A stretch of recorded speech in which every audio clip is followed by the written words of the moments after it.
Над 170 лица починале од COVID-19 во последната недела во Македонија.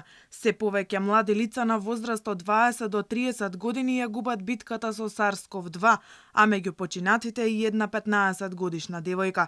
Инфектологот Вело Марковски вели дека загрижува високата смртност во Македонија. Според него погрешните протоколи за лекување во комбинација со затвореноста на надлежните да не примаат помош од други експерти, лошите услови во ковид центрите, како и нефункционалноста на болниците за лекување на други болести, си го направиле своето. Да ние имаме 3 пати или 4 пати повеќе умрени, нас не е проблем смртност.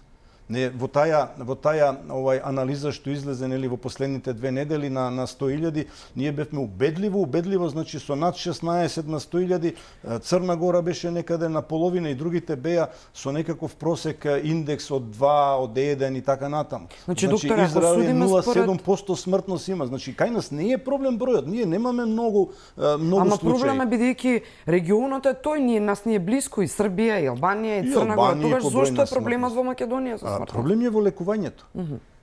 Значи, јас сум убеден дека се продолжи, не се направија доктрини, не се направија водичи, се продолжи со истите екипи. Министерот Венко Филипче и покрај тоа што болниците низ државата ковид пациентите ги лекуваат по собствени протоколи, уверува дека има само еден протокол кој последно промени претрпел во март и вината за смртноста повторно е лоцира кај граѓаните, односно во доцното доаѓање на лекар. Ние секој ден имаме состанок со сите раководители на институции каде што се лечат најтешките пациенти.